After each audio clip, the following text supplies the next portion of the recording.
Добро вечер и добре дојдовте во првото издание на подкастот Под површината. Ви ветувам дека секогаш ќе бидеме квалитетни и содржински и никогаш нема да бидеме површни. Вистината е секогаш малку подлабока. Токму таму ќе одам со секој гостин, затоа што ќе имате можност да видите на овој начин дека ниту животот, а ниту луѓето не се такви какви што изгледаат на прв поглед. Ете, мојот прв гостин всушност е и најголем доказ за тоа, ќе ви кажам и зошто, затоа што ја засмева цела Македонија од една страна, а од друга страна најомилена филозофска мисла му е најголема тага е да се родиш.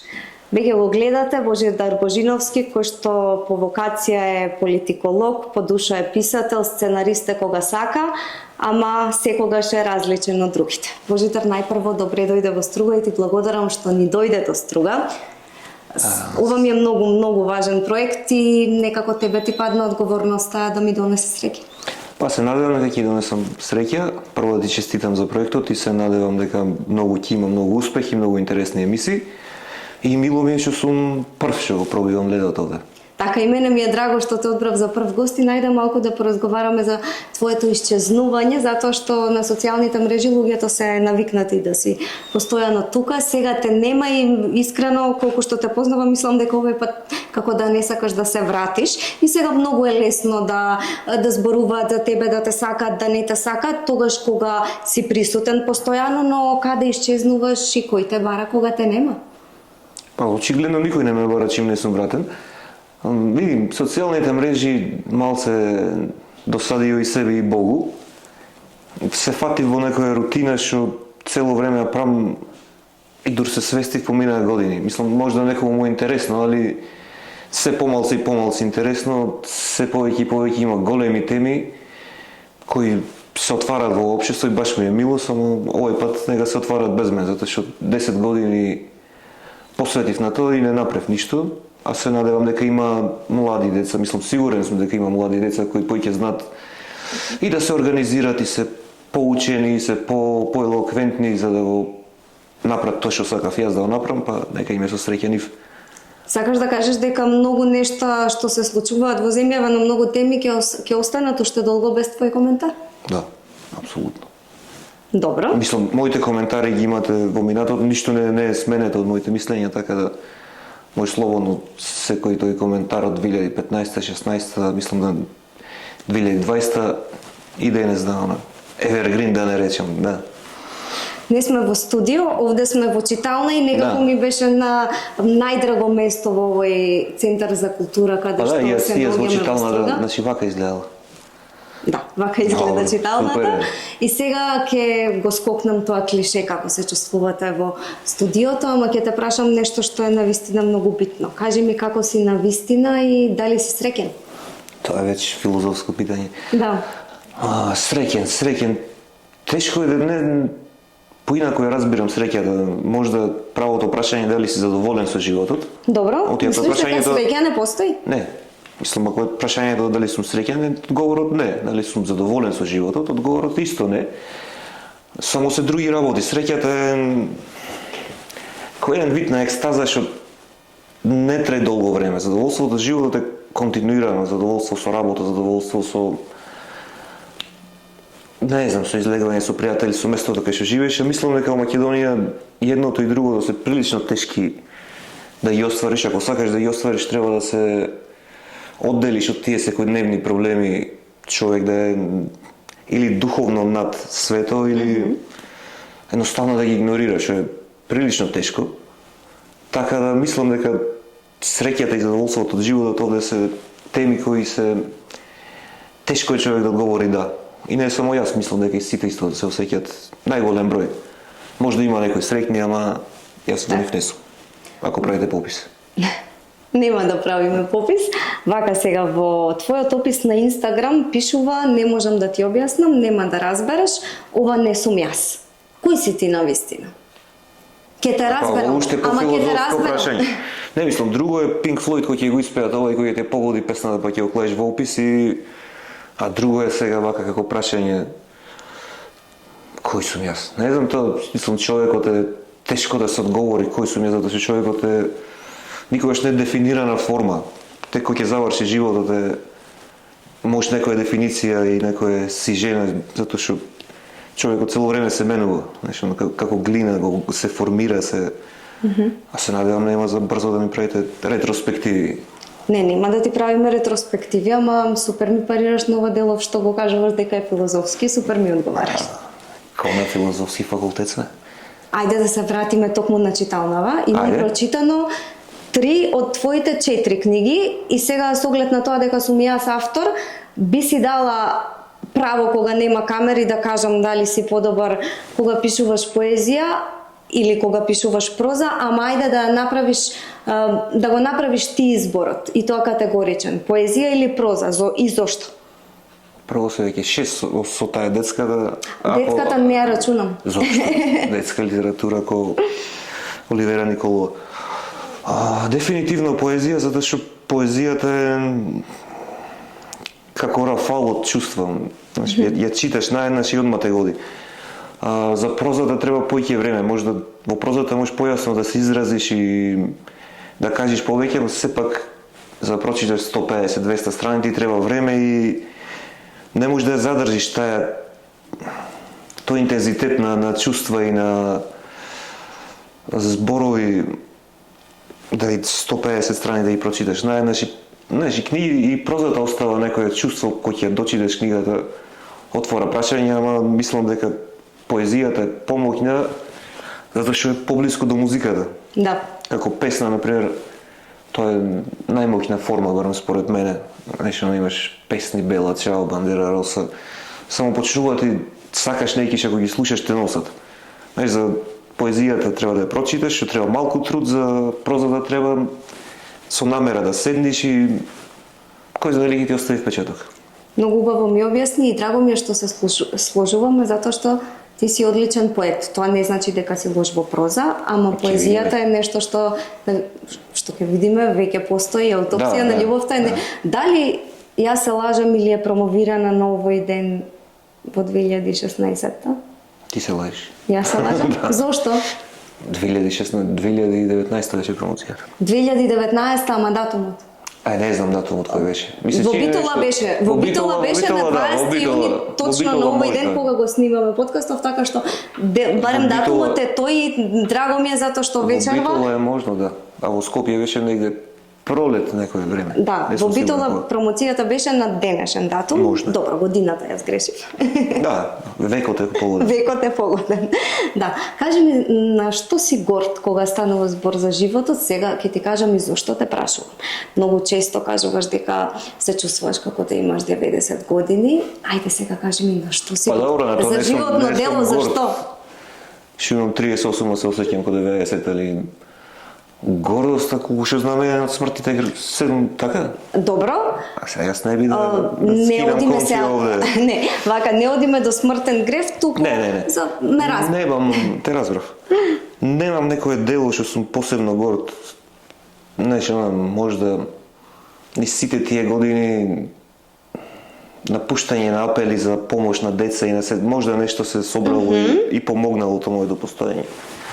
Во таа смисла да. Мислиш дека е тоа малку?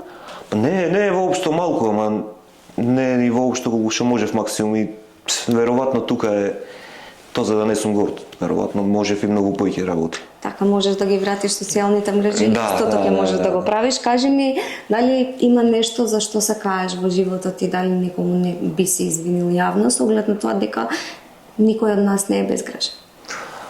Да се каам во животот. Што отворив Твитер може до 2013 и од таму тргна све, па почна вчерашни, па почна... Мислам, ми се смени цела траекторија на животот, а го отворив едноставно затоа што беше лето, ми беше досадно, а и нешто баш ми се пишеше против владата и Фейсбук уште не беше така разработен. И после беше најдобар твитерџија и така почна приказната. И така почна приказната и сме ти со мене се мачиш. Што беше другиот дел? Дали имаш некому да се извиниш? Не, мислам, имам грешки нормално.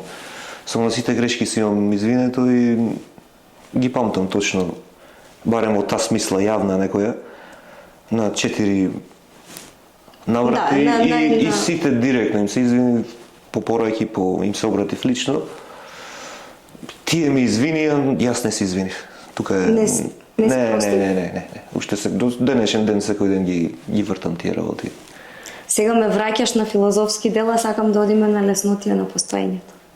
Има и такво, ајде. Ајде, замисли ти за тебе, а за мене дека сме ги решиле сите оние големи животни проблеми што не мачат. И кажи ми што сакаш овде и сега. Ке ти кажам јас за мене, не може да биде овде, ама сега сакам симито чаир. Сите проблеми ги имам решено во животот, само тоа ми е маката. Која е твојата? Па ништо. Ништо не сакаш? Па не, и без решени проблеми ништо. Мислам, не знам, немам некои желби во животот и... Мали, ситница. Па немам ситница, Добро. мислам, ги исполнувам кафе и цигари.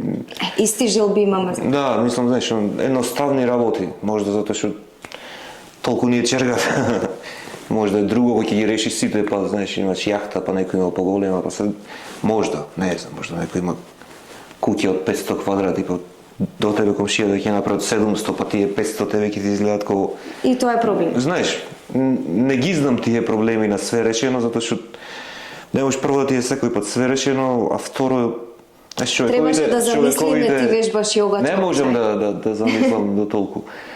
Добро. Не секој пат човековите проблеми и желби се врзани само со неговото постоење. Знаеш, ти можеш да ги решиш сите лични проблеми, ама има толку во државата, во светот, знаеш, има толку патење, имаш се војна Израел-Иран, имаш војна во Газа, имаш војна во Украина, имаш гладни во Африка, имаш бездомници, имаш свашта, имаш болни луѓе. И знаеш, тоа Велтшмерц, мислам дека беше Гете, кој ќе те фати, то, знаеш, тешко е да си задоволен. Шо и да имаш или шо и да немаш. Те прашав за леснотијата на постоење. Па ова е лесниот одговор. Да не влегвам на потешко.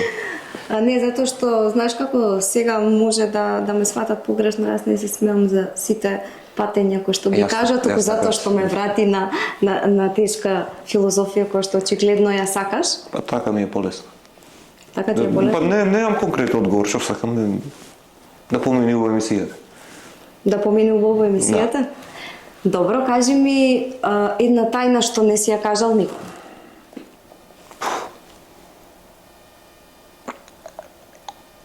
То не знаат луѓето, алергичен сум на пиво. Чекај. Ке мора да објасниш. Па не знам, има некој, читавше работата, има некој, не знам дали се точно хромозоми или гени. Ама добро, ти си пробал пиво во животот? Не, немам пробано. Еднаш лижнав така, чаша имаш. Немам пробано.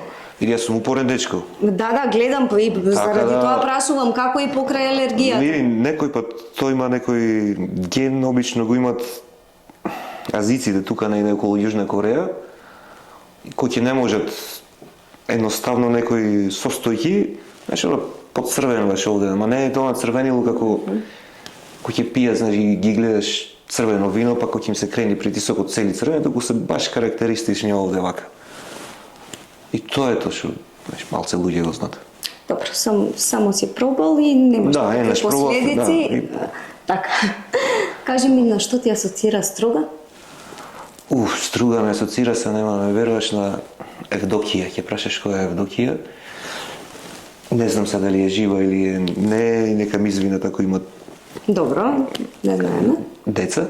Тој е прв одмор негде 94-та, 5-та, баш имаше она усоби, издаваше спроти пазарот. Добро. И тоа беше прв одмор кај што не ни беше, овде пошто одевме немаше каде. Грција беше ембарго, Албанија никој не одеше, Бугарија беше тогаш како, не знам, преку 2 континенти. И тоа беше прв одмор што не одевме ресен, одевме ресен на одмор. Пошто не одевме стар ресен, па капе Да, го знам дека си одел во ресен на одмор. Во ресен на одмор одевме. И прв пат тогаш дојдов струга и, знаеш, онака интересно беше поинаку. На бенди се ги памтам, флипер имаше во хотел Белград долу, па имаше тука продаваа касети, цедиња. И на убави работи ме потсеќа струга секој пат, затоа што, знаеш, поразлична од Охрид струга има друго чувство. Охрид е убав град, ама некако премногу гужва, што е нема во струга. Да, ти не сакаш гужва и за Охрид Апсолутно. имаше многу статуси, посебно кога се споени викенди. Да, мислам и за Скопје имам кој ќе е гужва, Скопје секој пат гужва, освен кој ќе не е споен викенд. Кажи ми што ќе види публиката вечер. Односно овој подкаст ќе го емитуваме утре. Да. Ајде, па ќе Што ќе имаше споредиме видео со одговорот. публиката? Не, ќе го споредиме со одговор. Па не знам што ќе види, ќе зависи кај ќе трени работата, зависи од публиката. Значи спонтана вечер. Ќе има све и свашта. Ќе ви читам статуси ако ви фалам на Facebook. Можеш. Оставите телефон, ќе ви читам секој ден на крајот од денот.